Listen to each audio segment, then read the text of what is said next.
Hey listeners, greetings and welcome to a very special edition of The Root of All Success. Of course, I am your host, the real Jason Duncan, and typically, of course, I interview other people on this show. Sometimes I do some solo episodes, but today we're releasing a special episode where I was a guest on the Mr. Biz Radio podcast. This was originally recorded back in March of 2025, and I thought it was such a good conversation that we would release it here as a special episode of The Root of All Success. So please enjoy this special edition and go check out Mr. Biz Radio, check out his podcast, and the title of this show is Don't Fake the Funk. Hope you enjoy. Welcome to another episode of Mr. Biz Radio with me, Mr. Biz, Ken Wentworth. And this week we're going to talk about something especially that's going to be interesting for the folks in our audience, which it's the predominance of them that are entrepreneurs, business owners. And that is a couple of different things. So first of all, our guest this week has written a book that you'll be interested in called Exit Without Exiting. And then we're also going to talk later in the show about some tips that he has, and you're going to hear why he has these tips because of his amazing experience and his journey that he's had, and we'll get into that in a minute here, but on how to really, this sounds completely counterintuitive to most people, and that's why I wanted to have him on, is how to scale your business while also stepping back from the day-to-day operations. And most entrepreneurs out there are scratching their head right now, like, wait a minute, I thought I'd have to be more involved, and I'm gonna have to work 80-hour weeks instead of 70-hour weeks if I'm trying to scale, et cetera. And that's why this show is gonna be so great today. Our guest today is the real Jason Duncan. He took an unconventional path to becoming one of the few leaders who has turned entrepreneurial freedom into a proven system. He started as a pastor and school teacher, but after founding 13 companies and navigating both triumphs and failures, including exiting 4 businesses, he discovered what most entrepreneurs miss. Real success comes from building systems that allow your business to thrive without you being trapped in it. Also helps you exit it very well, which I'm sure we'll get into. Today, Jason is the founder of the Exiter Club, a premier mastermind and coaching program that helps entrepreneurs escape the grind, scale their businesses, and reclaim their freedom. Using his proprietary XOS method and exit without exiting strategy, he and his network of experts guide business owners to break free from daily operations, achieve exponential growth, and focus on what matters most, family passions and building their dream life. Clients who follow Jason's method can expect to reduce their work hours by 30%, boost team productivity by 80%, and increase business value by 30% within a year. I'm a numbers nerd, and I love those numbers. Jason, welcome to the show. Glad to be here. Yeah. So, gosh, where do we even start? I want to start with your journey because obviously with 13 companies, and as you mentioned, and I mentioned in the intro, I'm sure you had some great successes and probably some challenges in there too. So tell us a little bit about your journey and how you got to where you're at now. Well, you mentioned that I started as a pastor and school teacher. And so the first 13 years of my adult career life was in pastoral ministry. And honestly, I didn't have any other aspirations outside of that. I didn't think I was going to ever do anything different until I got tired of it. I just couldn't do it anymore. And for those that are listening who also follow Jesus and are part of church systems here in the United States, uh, you know, you may have seen what I saw, but once you get behind the curtain, it's a little bit different, at least where I was serving. And so I said, you know what? I don't think this matches what we're teaching here. So I can't do this anymore. So that was my personal journey out of the institutional church as a vocational pastor. Didn't change my faith. It just changed how I wanted to exercise it and how I wanted to live it out. So I had to decide, well, what am I going to do next? And I knew I wanted to make a difference in people's lives, and I was really good as a teacher. So I thought, well, let me go get my degree in education. So I went and got a degree in education, became a school teacher, and again, had no aspirations to ever change. I thought I would be in that forever until I didn't get tired of it. But the Great Recession said, we got other ideas. So coming out of the Great Recession, it was in 2011. My principal came to me and said, hey, I'm not going to be able to renew your contract. I've got to cut teaching positions across the board. And I didn't have tenure. I was the last guy hired in that building. That's how they made the decision. Now, long story short, I ended up starting a company. Now, that wasn't the plan right out of the gate. It's like, oh, no problem, principal. I'll go start a business and be an entrepreneur. No, but that's what I ended up doing. And as a result, I built a multi-million-dollar business, became a millionaire, learned a lot of cool things, started a bunch of other businesses, as you referenced in the opening, the bio there. But That's what led me ultimately to be who I am today as a coach, because I led that company that I started for 13 years before I exited that. And now I'm doing what I do is I coach other people to set up businesses in a way that doesn't run them and that they can exit profitably from.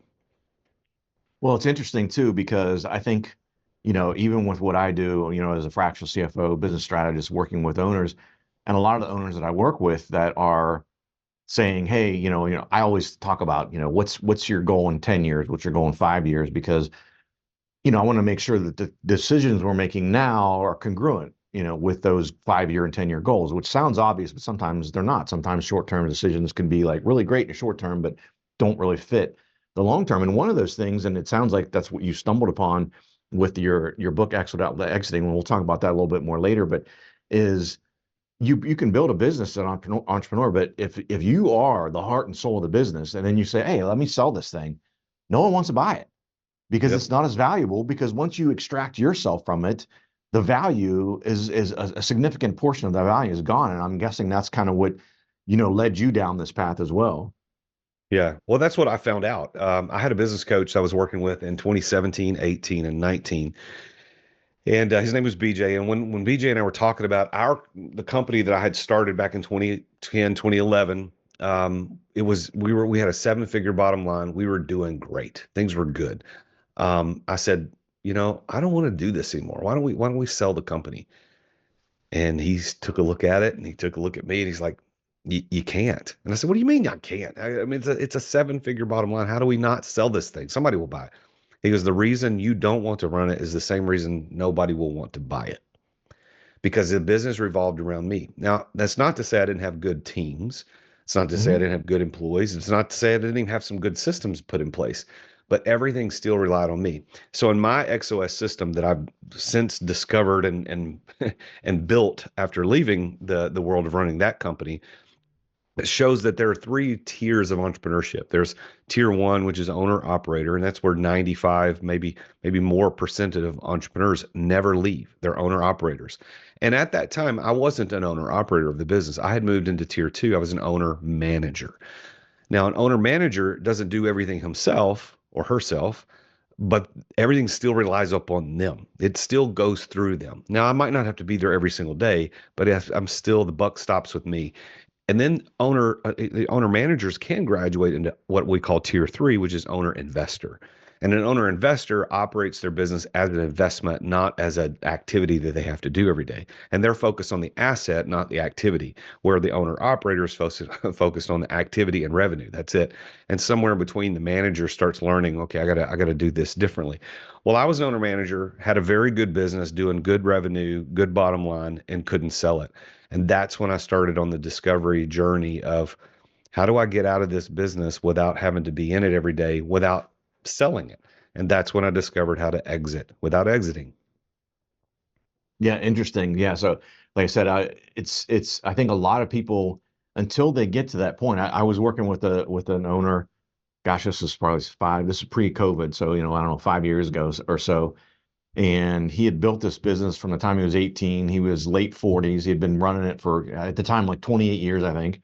And he was looking to sell within 5 years. And he was the heart and soul of the business. And he was the knowledge base of the business.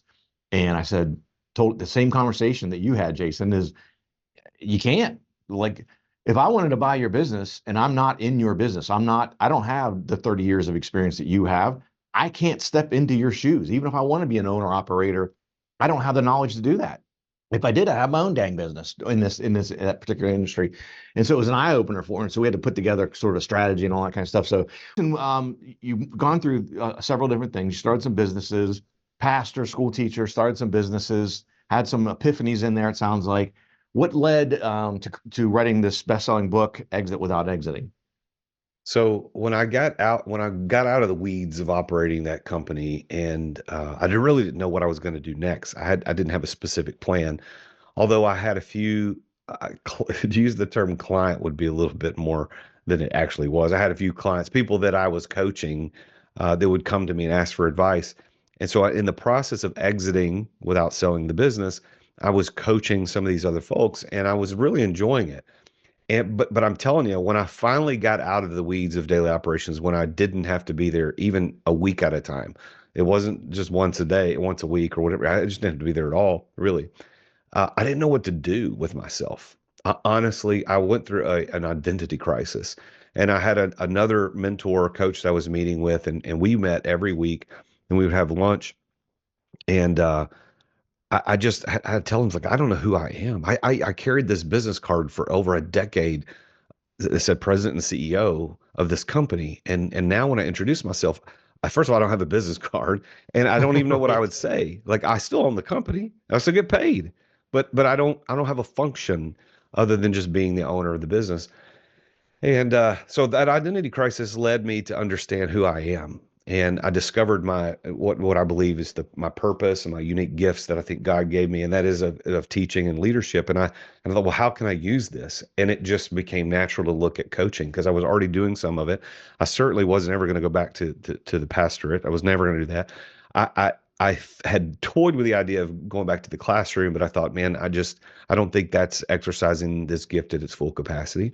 So I Mhm. decided well, I'm just going to start a coaching business. And of course, anybody who's ever started a business, especially in the coaching world, you have an idea of what you want to do starting out. That almost 100% of the time never actually happens. That is Right. not the thing that will make you money. I had this thing called Results University. I had 128 courses, and I was going to set up this online university for entrepreneurs. And that's what I started. I started with that. And then it went all haywire and didn't work. And I had to iterate and iterate and iterate till I found what I'm doing today.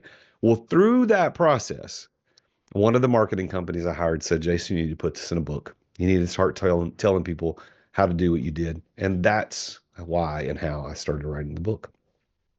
Yeah. I think we have authors on all the time, and it seems like there's always a very common theme, and it's something along the lines of what you're talking about, Jason, is, they're working with a marketer, they've got a coach, they've got something, and they're like, man, you got to put this in the book. You've got this knowledge, you've got to put your expertise out there so people can, see your expertise, and that becomes your business card, right?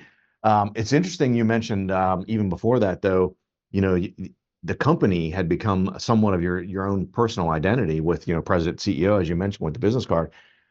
I hear this all the time about people when they exit business. I've got a close friend of mine, ran a business, very successful, et cetera, sold to his partner, and he went through the exact same thing you're talking about. I could hear his words as you were saying them, Jason, where he was like, I just, he'd want to meet me for, usually we would get together for a breakfast once a month. And all of a sudden he wants to go, hey, let's go to breakfast. And then it'd be like, whoa, hey, at breakfast on Tuesday, he'd be like, hey, you free for lunch on Friday? Like he's got all this free time. And he's like, same thing, the exact same thing you described. We were at a breakfast and someone walked up that I knew, and I went to introduce him. And I said, this is my friend Paul, et cetera, et cetera. I said, Paul, and Paul's like, yeah, hey, I'm and he kind of looked at me and he looked at the guy I was introducing to, and he's like, I don't know what I am. Honestly, I don't know what I am at this point. He went through the same thing, and he took some iterations as well, and kind of shifted into the real estate game and all that kind of stuff. And he's pretty deep into that now. But I can absolutely relate to that of having to, kind of figure that out. That all being said, what in writing the book, what was the most difficult? I always like to ask this question because I've written a couple of books myself. And what is the most difficult part about writing the book for you, Jason? Starting. That's It fair. was like I want to write a book now. I am ready mentally, but Hmm. well, I say maybe I've got the idea, but I haven't started, and that's the hardest part. Because once you start, you're going to be all right. It's going to be fine. I tell people all the time, the pain of indecision is worse than the pain of a bad decision. And so right now I'm in indecision. Like, do I start it? Do I not do it? And it's painful. If I just started the book and wrote a crappy book, that would be less painful than what I'm living in now. So starting the book was the hardest part. Let's take a quick break to thank our amazing sponsors for making this podcast possible. As an entrepreneur running multiple businesses, effective communication is critical for me. I've tried all kinds of outreach tools over the years, but none have compared to Dubb when it comes to driving real results, and that's DUBB. I was one of Dubb's first users. I think it was like 7 years ago when they first launched, and I've been a loyal customer ever since. Dubb has completely transformed my prospecting, my client communication strategy, and here's why. Dubb makes it simple to record personal video messages and share them across email, SMS, social media, and more. And this brings back the face-to-face connection that's missing from most digital outreach. And what happens is my prospects instantly feel more engaged when they can put my face to my name. I end up building a stronger relationship faster by incorporating these video messaging into my workflow. Dub also provides tracking and analytics so I can see exactly who engages with my videos and how they respond to them. Their automation and their CRM features help me nurture leads and close more deals. I mean, that's what we're trying to do, right, as entrepreneurs. So after using Dub for years, I absolutely can't recommend them enough. I mean, Ruben, those guys over there are phenomenal. I love Darius. They're all great guys. It's become an invaluable tool that I depend upon to run my businesses efficiently. And if you want to boost your outreach and see amazing results like I have, head over to therealjasonduncan.com/dub. That's DUBB, and you can try it completely for free. No credit card required. You get the first 50% off your first 2 months, by the way, if you use my link. You need to take your prospecting to the next level with video messaging from Dub. They're my go-to sales communication platform for nearly 7 years and counting. Go to therealjasonduncan.com/dub. Try it for free, no credit card required, and you'll get 50% off your first 2 months as well. Thanks for listening to our sponsors. Now, back to the show. Yeah. I went through similar type situation with my third book. You know, I had this idea, I got it, it's all up here, I'm going to do it, and I procrastinated. If this makes you feel any better, I had committed publicly to a date that I was going to publish. I was speaking at a large event, and I wanted to have the book there to be able to sell the book. Because I was talking about things that were going to be in the book. For whatever reason, I procrastinated for so dang long. I finally got to the point where I have to get this done. I wrote this book in 30 days, from beginning to publish in 30 days, because I just didn't have a choice. I had to have this book done, and whatever. I was going to look full up on stage talking about these things. I mean, I guess I could have said, "Oh, the book's coming out soon," but that's kind of a buzzkill, right? So it's I had to get this thing done. So the starting part, I completely relate to. Yep, that's tough. Yeah. So what's next? I mean, you've got the Exeter Club, I know. I want to get into, we've got about a couple minutes left here before we hit another break here, and I want to talk about, the scaling and getting out of the daily operations, some tips in this last segment. But, so what do you see next? Maybe it's a loaded question, because it sounds like from pastor, you didn't know, you became a school teacher, you didn't know, became an entrepreneur. Maybe you're still in that mode. I'm done chasing opportunities. And I think that's the cool part about where I am in life right now, is that for most of my entrepreneurial career, it was about chasing opportunities. It's what could I make money on next? What's the next big opportunity? I was always looking. Now, I had one anchor business that was leading me, but that's why I started so many other businesses, most of which failed or didn't work, because I was chasing opportunities. Well, in July last year, I made a decision and was no longer going to chase opportunities. I was going to double down and focus on the Exeter Club as a mastermind. And that is all I'm going to put my energy until I hit a certain number of dollar in recurring revenue, which I haven't hit yet, but there's a dollar amount that I want to hit. I haven't hit that yet. And I said, I won't do anything else until that happens. So I've turned down opportunities. I actually, at the time that I made that decision, I had an LOI. I'd already signed to purchase another business. And the owner of that business kept hemming and hawing around about my offer. And when I made the decision, I just sent him an email and said, "Hey, look, here's the deal. If you don't accept my offer as is, no changes, no negotiations by the 31st of July, I'm walking. And this is not a threat. This is a promise, because I've got to move on." And he didn't get back to me. It took him, he was mid-August before he got back to me. But for me, that was the sign. And so I didn't do it. I had another friend who reached out to me and had a great business opportunity that would have made a lot of money. And I just had to be frank with him. Said, "Look, I want to do this, but I'm not going to do it yet." So for me, what's next is I'm doubling down I'm continuing. We tripled in membership last year. I want to double in membership this year. And when that happens, then I'll start looking at opportunities again. I like it. Well, congrats on that success. That's amazing. I would assume, you're talking about chasing opportunities and everything. The number, and I don't have the stats, I'm sure you do, but the number of baby boomers exiting their businesses, or going to be exiting their businesses over the next 5 to 10 years, it's huge. I mean, you're in a sweet spot for sure. I'm excited to hear about your growth. I was derelict in my duties of mentioning this. I say it's slightly tongue in cheek, but also in some seriousness. And those that are listening, right? If you're listening to this on a podcast or whatever, this is not just a plug to go out to our YouTube channel and check this out. But producer Alan and I both, when we came on before we started the show, producer Alan said it first, but I was thinking the same thing. Jason looks like a doppelganger for Ryan Reynolds. So especially if you're a female and you like Ryan Reynolds, you might want to go out and check out, the YouTube channel. And if you're curious and you think that producer Alan and I might be crazy, go out and check it out. But yeah, he definitely looks like Ryan Reynolds. I'm going to ask him about his next set of movies as well. I thought that's what I was trying to set him up to promote his next movie because I forgot that he wasn't actually Ryan Reynolds. So Ryan, tell us about, we've talked about all these things, and I don't want you to give away all the secret sauce, so to speak, but give us some tips that are some practical things that maybe our viewers, our listeners can use as they're trying to scale the business and while stepping back, while, again, I think sounds counterintuitive to most folks that don't have that strategic vision that you had to develop the XOS system. Well, I believe that you've already kind of alluded to this at one point during our conversation, is that businesses are worth a lot less when the owner is the operator. And that is a mindset shift that you've got to make. Is you have to understand that while you are better at it than everybody, while you have done this longer than everybody, and you probably are smarter than everybody, you're certainly more well-funded than everybody that works for you. While that's all true, that is also the thing that's going to hold you back from building a business that's worth anything. Now, if you want a job for the rest of your life and you want to be an owner operator and you want to be your own employee, more power to you. If you want to keep scooping ice cream until you die, that's great. But if you want to build something that is bigger than you, that will be worth something even when you're not there, you have to have a mindset shift to understand that your business is going to be worth more to everybody involved if you're not involved.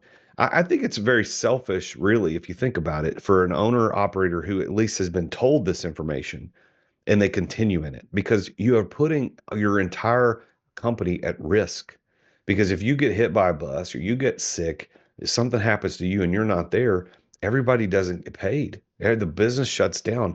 And that's not what you want. I know you don't want that, but that's Right. what you're doing in effect. So I think there's a mindset shift that's got to happen. And honestly, most of the guys that come work with me in the Exeter Club, they've had that revelation. They realize, holy crap, I can't keep working 50, 60 hours a week and expect to live the life that I want, because I'm just digging a hole. It's not going to get any bigger. It might have more zeros in it, but it's still a hole. Right. And I think, again, from my experience, and not nearly as extensive as yours in this space, but I think it takes guys, girls getting far enough along as business owners to where they've had some success. They've been running the business for, let's say, 20 plus years. And now all of a sudden they're in their, I don't know, 50s, let's say, and they're like, hey, man, I want to start going on vacation more. Or I want to buy an RV and go do this or go do that. Or maybe they're a little bit older. They've got kids and their kids are having grandkids and they want to spend time with their grandkids. And they're like, yeah, I'm working 60 hours a week, man. I don't really have time to do that. And coming to that realization, like, I don't want to do that. I want to enjoy some of the fruits of the labor of the last 20 plus years of building this business, et cetera. A lot of people don't get to enjoy that. They just don't. And I will say this as an example, not because I want to brag, but when you get a business to run that doesn't require you to be there, some cool stuff starts happening. I was sick. I've been sick primarily almost all of the month of February, but there was a week and a half that I was literally in bed, couldn't move. It was pretty bad. When I came back to the office, so to speak, and messaged all my clients on our private chat and all the mastermind members is, hey, sorry, I've been kind of MIA this past week. I've been sick. We're very sick. I'm kind of on the mend. I'm coming back. And a couple of people said, we didn't know you were gone. Like, your team is doing such a good job. I have 5 coaches on the team. I have an assistant. I got an intern and an apprentice. So everybody ran everything without me being there. And so that's cool. So that happened. And I run a coaching business, for goodness sake. Like, this is a personality driven business for most people, but I'm building a coaching business and a mastermind that will be worth something without me. I'm building a brand. The real Jason Duncan is a personal brand, but I'm building a brand in the Exeter Club that hopefully one day somebody else will come along and say, you know what? I don't want to start one from scratch. Let me just buy yours. Okay, that's fine. Because that's what you can start doing. Now, on the other side of things is I'm building a business that I can take breaks from and it doesn't hurt. I have 32 days that I am scheduled to be on trips with my wife this year. Not all at once, but 32 days. I have 30 additional days that I'm scheduled to be on vacation on a motorcycle with my buddies, my friends, because I love to ride motorcycles. So that's 2 full months, if you think about it, that I'm going to be away from the business, yet it still runs. Now, that doesn't happen by accident. And maybe I could make another 100 grand a year if I didn't take all that time off. But why would I want to make an extra 100 if I'm not off riding a motorcycle or spending time with my wife? What's the extra 100 do for me? Right. I'd rather die broke, but have had a great life than to die with millions of dollars and not have done what I wanted to do. Yeah. No, I love that. Yeah, for sure. I know you're a big systems guy, right? So what are the key systems, as an entrepreneur? I know it varies by business, things like that, but what have you found that you, at least on the surface, at the macro level, look at business and say, hey, man, here are the top systems you need to have sort of working like a well-oiled machine in order to pull this off? Well, I think sales, if you're talking about specific systems, sales is probably the number one. I mean, acquiring dollars is your whole job as a business owner. That's it. I had a conversation this morning with my intern who's only been with me for a couple of months. And I told him, I said, look, your job as my intern is to wake up every day and go, how can we get Jason to have more income coming in? Not personally, but as a business. Right. How do we do that? Of course, personally, that'd be great too. But how do we do that? Because that's the way this works. We have clients who pay us a monthly fee to be a part of the mastermind. The more we have, the more money we have, the more that we can do. The less we have, and the opposite. That's the whole game. So sales, marketing, that's probably one. But I think to back it on up a couple of levels from that, Ken, is to say that it's really about having defined SOPs, standard operating procedures. And what most people get messed up about standard operating procedures and SOPs is they believe that it's an instruction manual. And now there's a place for instruction manuals, and you should have that. But that's not what an SOP is. An SOP, for the most part, is a sheet or two on who does it, what did they do, and when did they do it? Who, what, and when, not how. And so we get bogged down when we create SOPs on step one, step two. No, that's an instruction manual. An SOP, a standard operating procedures, who does it, when did they do it, and what is it? Like, that's it. That's what you need. What, who, and when. That's it. And I train my clients in the mastermind, and we do it with our team too, to write those SOPs for every system in your business, whether it's client intake, running a podcast, doing marketing, whatever it is. There needs to be an SOP for it. There needs to be a repository where all those live and everybody can see it. Everybody knows how to get access to it. That way, if somebody quits, dies, gets fired, whatever, you could just hand them the SOP and they say, you're the who, this is the what it is, and this is when it's due. Now, of course, the next question for a new person is going to be, well, how do I do it? They don't know how. Okay, well, that's a separate document. Because once you learn how, you don't need that anymore. Don't clutter the SOP with the crap that you don't really need unless somebody's new. So I think the SOPs are really vitally important. Yeah, and I love that too, because the other thing is, like you're talking about, and my business is similar, is, I've got a pretty small team as well. So when someone leaves that does X number of things, it's like, oh crap. If you don't have those things, the new person comes in and it's like, it would take a bunch of my time, let's say, to train that person, because the person who did it previously may be gone already. There was no overlap. And so now I got to take time away from the key things that I'm doing for the business, let's say, to try to train this person on this thing, as opposed to having those SOPs and these systems in place to where you get a new salesperson, you go, hey, here's how we do our sales, And again, they'll put their own taste, spin on it or whatever. But I think those things are important, and it keeps not only the business viable long term, but it keeps it, in the interim. It causes less chaos involved, for sure. So, Jason, unfortunately we're out of time here, but I really appreciate you coming on. Really love hearing about Exit Without Exiting, the book, and the Exeter Club as well. Attention business owners. Attention business owners. Feeling burnout from running your business? Uncertain if you're nearing burnout?